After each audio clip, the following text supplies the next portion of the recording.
하나님께서 온 땅을 창조하시고 하나님의 형상과 모양대로 인간을 만드셨습니다. 그리고 이 만드신 인간 아담에게 동산, 에덴 동산을 잘 가꾸어 가도록 그렇게 말씀을 하셨어요.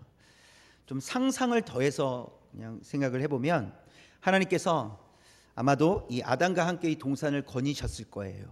그러면서 아담에게 과일 하나를 따주시면서 이건 매우 달단다 뭐 이런 설명을 해주셨을 것 같아요. 그리고 이거는 조금 시큼하지만 그래도 맛있단다 뭐 이런, 그렇죠? 그러면서 하나님께서 이 동산을 거니셨을 거예요. 그리고 이제 동산 중앙에 이르셨을 때 뭐라고 하셨습니까? 이 동산 중앙에 있는 선과 악을 알게 하는 나무의 열매는 먹지 말라, 이렇게 하나님께서 말씀하셨어요. 물론 그 옆에도 생명나무가 있었어요. 그 동산 중앙에는 생명나무도 있고 선악을 알게 하는 나무도 있었어요. 근데 하나님께서 다 먹어도 괜찮은데 이 나무만큼은, 이 나무의 열매만큼은 먹지 말라, 이렇게 말씀하셨어요. 먹는 날에는 반드시 죽으리라, 이렇게 말씀하셨는데, 여러분 하나님께서 말씀하셨을 때 어떤 그 말투셨을까? 무섭게 말씀하셨을까? 저는 그렇게 생각하지 않습니다. 하나님께서 정말 아담을 귀하게 여기는 마음으로 아담 너 이거 먹으면 안 돼 라고 말씀하셨을 거예요. 여러분 이제 막 기어다니는 어린아이가 이렇게 좀 위험한 쪽으로 가려고 해요. 뭐 불이 있다든지 뾰족하다든지 위험한 쪽으로 가려고 그러면 부모는 어떻게 합니까? 안 돼, 이렇게 얘기하죠. 안 돼, 안 돼, 위험해, 안 돼, 이렇게 얘기하겠죠. 그러니까 말귀를 알아들을까요? 못 알아들을까요?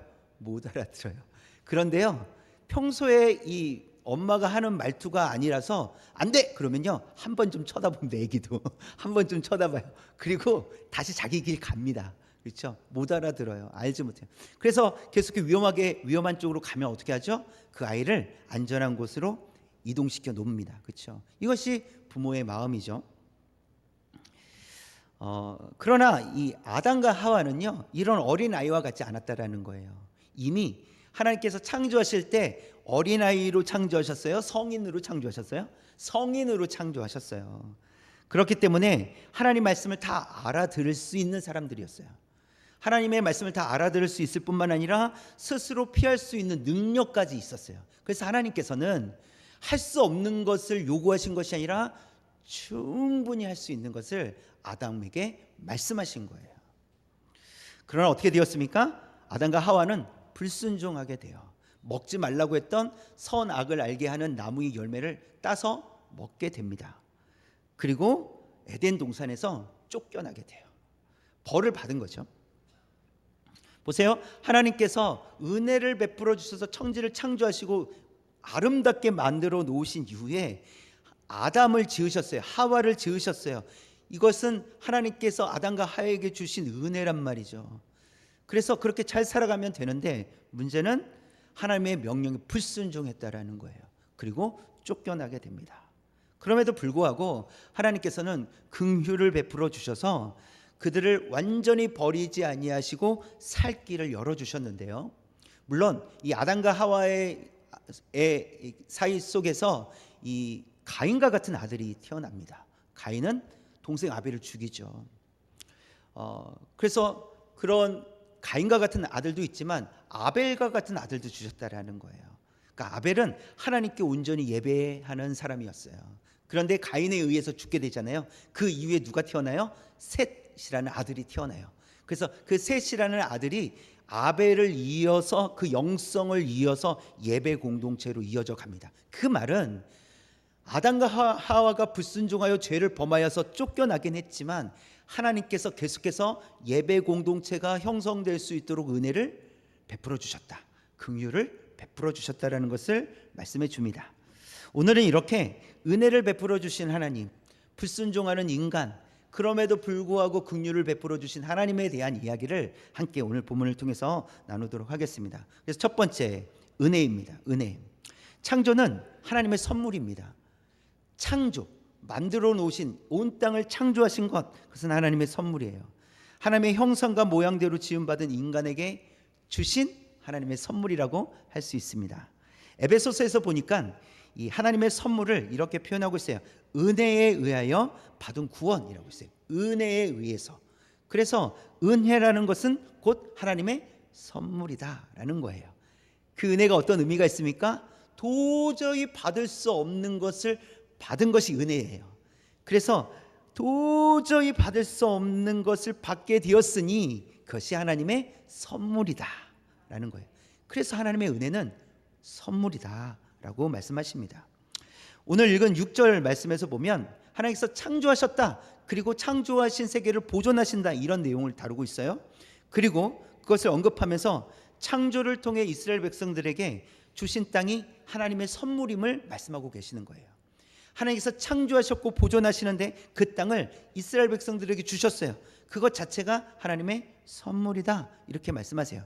자, 그러면서 7절에 아브라함이 택하셨다는 이야기가 이제 등장을 합니다. 그리고 아브라함의 후손들에게 약속의 땅을 주셨다라는 것을 말씀해 주고 있어요. 그렇게 이야기가 오늘 말씀이 그렇게 쭉 이어져 가고 있어요. 그러면서 7절부터 15절까지 그 과정을 다루고 있는데 하나님의 은혜가 어떻게 표현되고 있는지를 우리가 살펴볼 수 있습니다. 그래서 7절부터 15절까지 우리 붉은 글씨만 볼 건데요. 먼저 주는 하나님 여호와시니라 이렇게 되어 있어요. 여호와시라라고 되어 있는데 그 말은 지금 어떤 얘기를 하고 싶으신 것이냐면 하나님께서 하시는 일이라, 이 말씀을 하고 싶으신 거예요. 7절부터 15절까지 우리가 볼 텐데 하나님께서 하신 일이라 라고 말씀하시는 거예요. 붉은 글씨만 세 번째 줄부터 붉은 글씨만 계속 연속해서 7절부터 15절까지 한번 보겠습니다. 시작. 인도하여 내시고 이름을 주시고 그 말씀대로 이루셨사오매. 9절. 그들의 부르짖음을 들으시고. 10절. 아셨음이라. 11절. 쫓아오는 자들을 깊은 물에 던지시고. 12절. 인도하시고 비추셨사오며. 13절. 그들에게 주시고. 14절. 인도하시고 비추셨사오며. 13절. 그들에게 주시고. 14절. 알리시며 명령하시고. 15절. 양식을 주시며 물을 내시고. 네, 이렇게 말씀하고 계세요. 그러니까 하나님께서 어떤 일을 행하셨느냐라고 하셨을 때 하나님께서 인도해 주셨다, 이루셨다, 들으셨다, 아셨다, 악한 자들을 던지셨다, 이스라엘 백성들을 인도하셨다, 필요한 것을 채워주셨다, 양식을 주셨다, 물을 내셨다, 이렇게 말씀하고 계세요. 하나님께서 은혜를 베풀어 주셨어요. 그러니까 하나님께서 선물을 준비해 주셨는데 이 선물은 오늘 말씀을 통해서 하나님께서 창조하시고 그것을 하나님께서 계속해서 보존해 주셨는데 이 땅을 이스라엘 백성들에게 주시기로 약속하셨어요. 아브라함에게. 그리고 그 아브라함의 후손들이 이 땅을 차지할 수 있도록 하셨단 말이에요. 그래서 이 땅을 차지할 수 있도록 하신 것, 이것 자체가 하나님의 선물이라는 거예요. 이 땅을 주신 것 자체가 하나님의 선물인데 이 선물을 이스라엘 백성들이 얻기까지 그 과정 가운데 하나님께서 하신 일은 인도하시고 그들을 보살피시고 그들의 필요를 채워주시고 악한 자들을 물리치시고 이렇게 하셨다라는 거예요. 그러니까 하나님의 선물을 주실 때 하나님께서 모든 것을 다 주신다는 것이죠. 우리가 성취하는 것이 아니라, 우리가 이제부터 우리가 노력해서 성취하는 것이 아니라 하나님께서 하나님의 선물을 우리가 받을 수 있도록, 우리가 그것을 누릴 수 있도록 하나님께서 인도해 주신다는 것을 말씀해 주시는 거예요. 바울을 보면 예수님을 핍박하던 사람이었어요. 죄와 사망에서 그를 건져주시고 진리를 깨닫게 하시고 빛을 비추어 그가 복음의 길, 복음을 전하며 살아갈 수 있도록 그 길을 인도해 주신 분이 주님이세요. 바울은 자신에 대해서 이렇게 고백을 합니다. 디모데전서 1장 15절 붉은 글씨 시작. 죄인 중에 내가 괴순이라. 바울은 알았어요. 내가 얼마나 부족하고 얼마나 악한 자인지.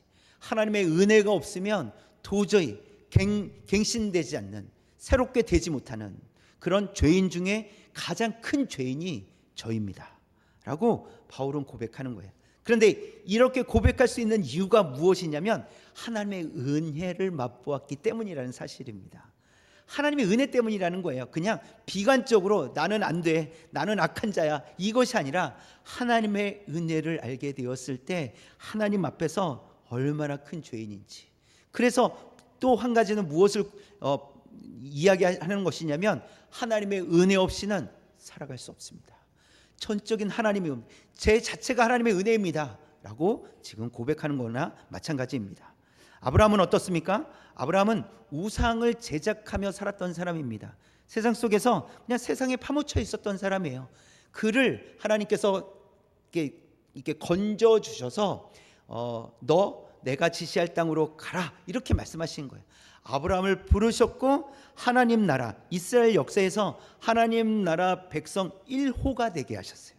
아브라함이 이스라엘 역사의 1호죠. 그렇죠? 가장 위에 있는 조상이란 말이에요. 하나님께서 아브라함에게 그런 은혜를 베풀어 주셨습니다. 아브라함이 훌륭해서 특별해서 이런 은혜를 베풀어 주신 것이 아니라 하나님께서 그냥 부어주신 은혜라는 거예요. 그러니까 누가 더 특별해서 더 많은 것을 주신 것이 아닙니다. 하나님은 우리에게 모든 것을, 그러니까 하나님의 은혜를 우리 모두에게 다 주셨다라는 거예요. 공평하게 주셨다는 것입니다. 우리도 예수님을 믿게 된 것, 예수님을 믿겠다고 고백할 수 있는 것은 하나님의 은혜 때문이라는 거예요. 우리 입술을 열어 하나님 믿습니다, 맞습니다, 믿습니다, 아멘 이렇게 말할 수 있는 것 하나님의 은혜 때문입니다. 또 여러 어려움이 있고 낙심도 되고 안 되는 일도 많고 실패할 때도 많지만 그럼에도 불구하고 다시 하나님을 찾고 하나님 앞에 예배드릴 수 있는 이유는 하나님의 은혜 때문입니다. 내가 결단하고 결심해서가 아니라 하나님께서 나의 마음을, 우리의 마음을 다시 하나님께로 향할 수 있도록 인도해 주셨기 때문에 어쩌면 그때는 모를 수 있어요. 근데 시간이 조금 지나서 보니까 정말 하나님의 은혜였다라는 것이죠. 하나님께서 나를 버리지 않으셨구나, 하나님께서 나를 놓지 않으셨구나, 하나님께서 나의 그 마음을 아셨구나. 그래서 하나님께서 나의 마음을 다시 돌이키시고 하나님의 말씀으로 주님께로 나아가게 하셨구나를 깨닫게 된다는 것이죠. 사람들은 예수님을 모른다 하고 들어도 모르겠고 믿어지지 않는다고 하는데 우리는 믿어지는 거예요. 또 깨달아지는 거예요. 말씀이 들리는 거예요. 그것이 하나님의 은혜인 줄 믿습니다. 하나님의 은혜가 크면 클수록 하나님의 말씀이 더 크게 들리는 거예요. 마치 하나님께서 내 귓가에 대고 스피커를 갖다 놓은 것처럼 그렇게 크게 들린다는 것이죠. 그게 은혜입니다. 그런데요, 은혜가 없으면요, 하나님의 말씀이 쫙 멀리서 무슨 소리 하는지 모르게끔 들리는 소리처럼 안 들릴 수 있어요. 여러분 하나님의 은혜가, 하나님의 은혜로 말미암아 우리가 하나님의 말씀을 들을 수 있는 줄 믿습니다. 하나님의 은혜로 말미암아 우리가 말씀을 듣고 반응하게 되는 줄 믿습니다. 이렇듯 우리에게 부어지는 하나님의 은혜는 상황과 환경이 바꿔놓지 못한다는 사실입니다. 하나님께서 부어주시면 부어지는 거예요. 하나님께서 주시면 받게 되는 거예요. 아무도 그것을 방해할 사람이 없어요. 방해할 존재가 없다라는 거예요. 하나님께서 부어주시면 우리에게 온전히 부어질 줄 믿습니다. 그래서 우리는 은혜를 사모하는 거예요. 하나님께서 은혜를 베풀어 주시면 그래? 좀 받을 준비해라. 자, 손을 넓게 펴라. 그래서 이렇게 핀단 말이에요. 그래서 하나님께서 부어주시면 가득 채워주실 줄 믿습니다. 하나님께서 우리를 자녀 삼아 주셨기 때문에 우리에게 필요한 은혜를 반드시 채워주실 줄 믿습니다. 또 오늘 또 우리가 살아갈 때 그 하나님의 은혜가 결코 끊어지지 않는다는 것. 왜냐하면 하나님께서 우리를 자녀 삼아 주셨기 때문에 은혜가 결코 끊어지지 않고 하나님께서는 계속해서 우리에게 그 은혜를 공급해 주시고 계심을 믿습니다. 그 은혜를 가지고 힘있게 살아갈 수 있는 저와 여러분 되시기를 주님의 이름으로 축원합니다. 두 번째는 불순종입니다. 불순종. 이스라엘 백성들은 하나님의 은혜로 애굽에서 탈출해서 가나안 땅을 향해 가요. 그 과정 가운데 여러 가지 일들이 있는데 이 홍해 물이 가득 차서 도저히 건너갈 수 없을 만큼이었어요. 그러나 그 홍해가 갈라지는 사건이 있었어요. 그리고 다 건넜더니 애굽 군대가 막 쫓아오다가 물이 다시 차서 그 애굽 군대가 수장되는 그런 사건들이 있었습니다. 또 아말렉이라는 이 적군이 공격해 왔을 때 그들을 물리친 사건이 있었고, 매일마다 만나가 내리고 반석에서 물이 나는 그런 일들을 맛보았습니다. 그 말은 이스라엘 백성들이 지금 그 사건 속, 제가 말씀드린 이 사건 속에서 한 일이 없다라는 거예요. 다 하나님께서 하신 거예요. 다 하나님께서 주신 거예요. 그 말은 하나님의 은혜를 경험하고 있었다라는 것을 보여주고 있어요. 이스라엘 백성들은 하나님의 은혜를 한 번이 아니라 두 번도 아닙니다. 계속해서 매일매일 경험하고 있었습니다. 자, 그런데 백성들이 목을 굳게 했다, 이런 표현이 나와요. 마치 멍에를 매기 싫어하는 황소가 뻣뻣하게 버티는 것처럼 목이 뻣뻣해져 있는 이스라엘 백성들을 말씀하고 있는데요. 16절 말씀 볼까요? 16절 처음부터 시작. 그들과 우리 조상들이 교만하고 목을 굳게 하여 주의 명령을 듣지 아니하고. 하나님의 말씀을, 그러니까 목이 뻣뻣해졌어요. 그래서 하나님의 말씀을 듣지 않는 거예요. 여기서 그치지 않고 하나님의 말씀을 듣지 않았을 뿐만 아니라 자기가 원하는 대로 생각하고 판단하고 결정하기까지 이르게 되는데요. 17절 상반절인데 시작. 거역하며 주께서 그들 가운데에서 행하신 기사를 기억하지 아니하고 목을 굳게 하며 패역하여 스스로 한 우두머리를 세우고 종되었던 땅으로 돌아가고자 하였나이다. 12명의 정탐꾼이 돌아와서 10명이 보고를 했는데 부정적인 보고를 했어요. 그 보고를 듣고 이스라엘 백성들이 다 원망하기 시작하는 거예요. 안 되겠다, 모세 안 되겠다, 이제 모세 따라가지 말자 이거예요. 바꾸자, 우리 지도자를 바꿉시다. 그리고 애굽 땅으로 돌아갑시다 라고 하는 거예요. 무엇을 말씀해 주고 있습니까? 하나님의 방법으로 안 된다, 이렇게 생각하는 거예요. 여러분, 하나님의 방법으로 안 된다고 생각하는 이스라엘 백성들, 그들은 하나님의 말씀에 불순종하기 시작합니다. 자기가 원하는 대로 살아가기 시작을 해요. 자기가 판단합니다. 그리고 자기의 인생을 자기가 어떻게 할 수 있을 거라고 생각을 해요. 그래서 우리가 지도자를 세우자, 우리가 세우면 되지, 우리 투표합시다, 우리가 세웁시다. 그리고 사람을 세워요. 그러면 잘 될 거라고 생각을 합니다. 하나님 방법은 안 돼, 이젠 도저히 안 돼. 내가 살아봤는데, 내가 하나님 방법대로 해봤는데 안 되더라고. 그래서 하나님 방법대로 안 할 거야 라는 그런 태도를 지금 취하고 있는 이스라엘의 모습을 볼 수 있습니다. 18절 말씀도 볼까요? 시작. 그들이 자기들을 위하여 송아지를 부어 만들고 이르기를 이는 곧 너희를 인도하여 애굽에서 나오게 한 신이라 하여 하나님을 크게 모독하였사오나. 그들이 자기들을 위하여 송아지를 만듭니다. 모세가 40일 동안 하나님의 말씀을 받으러 갔을 때 이스라엘 백성들이 생각하기에는 이 모세가 오지 않는 거예요. 모세가 이제 올 것 같지 않은 그런 불안함이 생겼습니다. 그랬더니 어떻게 합니까? 금을 모아서 송아지를 만듭니다. 금송아지를. 그리고 뭐라고 합니까? 애굽에서 나온 우리의 신이라, 이렇게 얘기하는 거예요. 여러분, 은혜를 잊어버린 백성들의 모습이 바로 이러하다라는 거예요. 자기가 판단합니다. 그리고 하나님을 자기가 만들어내요. 하나님의 방법은 더 이상 안 된다, 이렇게 판단합니다. 그리고 내가 생각하는 대로, 내가 원하는 대로 살겠다고 그렇게 결정을 한다는 것이죠. 하나님의 말씀 따르는 것을 멈추게 되고 우상을 섬기고 사람들의 말에 귀를 기울이게 됩니다. 하나님께 지혜를 구하지 않고 사람들의 말에 귀를 기울이고 사람들의 지혜를 구합니다. 또한 하나님 보시기에 악하고 바르지 않은 선택을 하게 돼요. 그리고 결정을 해요. 분명히 하나님 앞에서 바르지 않고 악함에도 불구하고 그것을 사람들이 그렇게 하고 있기 때문에 하는 경우들이 생기게 된다는 사실이죠. 결국 은혜를 잊어버린 백성들은 자신의 생각에 옳은 대로 살아갈 수밖에 없다, 그렇게 살아갔다라는 것을 보여줍니다. 여러분, 사울 왕은요, 이스라엘의 초대 왕이었어요. 그런 은혜를 얻은 사람이었어요.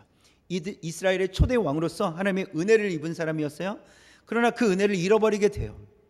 결국 어떻게 됩니까? 성경 인물 중에서 불순종하면 가장 먼저 생각나는 사람이 누구예요? 사울이에요. 그런 인물이 되는 거예요. 하나님의 은혜를 잊어버리면, 은혜하면 생각나는 사람이 되어야 되는데 불순종하니까 생각나는 사람이 돼버리잖아요. 또 이스라엘 백성들은 애굽에서 건짐을 받은 은혜를 받았지만 불순종을 위해서 어떻게 되었습니까? 40년 동안 광야에서 뱅뱅뱅뱅 돌 수밖에 없었어요. 거기서 그냥 먹다 죽는 인생이 되었어요. 하나님의 비전은 무엇이었어요? 하나님의 비전은 이스라엘 백성들이 가나안 땅에 들어가서 하나님 나라로서 건강하게 회복되어져 가는 거였어요. 이게 하나님의 비전이에요. 그런데 이 이스라엘 백성들은 그 가나안 땅에 들어가 보지도 못하고 하나님의 비전을 바라보지도 못하고 그것을 경험하지도 못하고 40년 동안 광야에서 그냥 살다가 죽는 인생이 되었다라는 거예요. 오직 여호수아와 갈렙 이 두 사람만 들어갈 수 있었습니다. 우리는 하나님의 은혜를 잊지 않는 성도가 되기를 바랍니다. 다윗이요, 자신의 범죄로 인해서 하나님과 끊어지게 될까 봐 매우 괴로워했던 그 고백이 있습니다. 시편 51편 11절인데요. 한번 봅시다. 시작. 나를 주 앞에서 쫓아내지 마시며 주의 성령을 내게서 거두지 마소서. 사실 우리가 무엇을 잘못하면 거기에 대한 벌을 받을까 봐 두려워하잖아요. 지금 다윗은 벌을 받을까 봐 두려워하는 것이 아니라 하나님께로부터 끊어질까 봐, 하나님께로부터 단절될까 봐 그것을 두려워했다라는 거예요. 정말 두려워해야 될 것은 벌 받을까 봐가 아니라 하나님과 끊어질까 봐 두려워해야 돼요. 그런데 성경에서 죄로 말미암아 하나님께로부터 끊어졌다 이렇게 말씀하고 있어요. 그 죄는 우리를 하나님께로부터 멀어지게 하는 거예요. 그래서 우리는 죄에 대해서 항상 경계해야 된다는 것을 우리가 알 수 있습니다. 저와 여러분도 하나님의 은혜를 잊지 않기를 원합니다. 그 은혜 때문에 항상 하나님과 친밀한 관계 속에서 하나님을 찾고 부르짖고 또 하나님 말씀하여 주시고 또 말씀하시면 듣고 순종하는 그런 삶이 되기를 원합니다. 그래서 하나님의 말씀이 들려져야 돼요. 들려진다는 것은 말씀을 읽을 때 그 말씀이 내 안에 들어오는 거예요. 아, 그렇구나. 하나님은 이걸 원하시는구나. 이것이 우리에게 필요합니다. 그러나 하나님의 은혜가 없으면 들어도 듣지 못하고 보아도 보지 못하는 그런 일들이 일어난다는 사실입니다. 저와 여러분이 하나님의 은혜를 정말 사모하는 마음으로 또 주님과 더 친밀해지기를, 주님과 더 가까워지기를 원하는 마음으로 날마다 하나님의 은혜를 사모하고 하나님의 말씀을 사모하는 저와 여러분 되시길 주님의 이름으로 축원합니다. 마지막 세 번째인데요, 긍휼입니다. 긍휼. 하나님께서는 택함 받은 백성들이 하나님을 떠나 살아가는 것을 원치 않으셨습니다. 아무리 이스라엘 백성들이 죄를 범한다 할지라도 하나님께서 그래? 그럼 끝이야. 이렇게 말씀하신 적이 있긴 있으시지만 또 금방 돌이키셨어요. 돌이키셔서 하나님의 그 마음은 좀 잘 살았으면 좋겠다 이런 마음이시라는 거예요. 여러분, 우리가 부모로서 자녀들을 생각할 때 이 자녀들이 잘못된 행동을 했어요. 나쁜 짓을 했어요. 그러면 에이, 계속 나쁜 짓 해라 이럴까요? 아니죠. 그런 부모는 없어요. 아무리 나쁜 짓을 해도 좀 다시 회복되었으면 좋겠다, 돌아왔으면 좋겠다, 잘 됐으면 좋겠다 이렇게 생각하지 계속 잘못되라, 계속 이렇게 살아라 이렇게 생각하거나 말하는 부모는 없다라는 거예요. 마찬가지로 하나님께서도 이스라엘 백성들을 생각할 때 이스라엘 백성들이 그렇게 불순종했지만 그래? 그러면 끝이다 이렇게 하지 않으신다는 거예요. 하나님은 우리를 다시 회복시켜 주실 거라는 것이죠.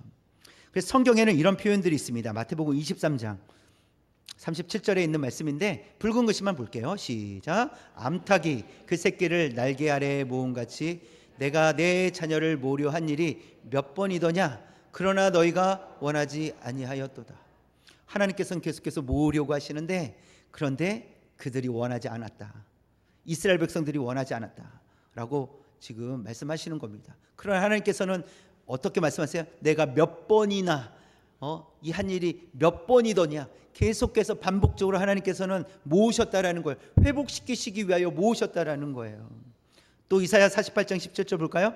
붉은 글씨 시작. 나는 내게 유익하도록 가르치고 너를 마땅히 행할 길로 인도하는 내 하나님 여호와라.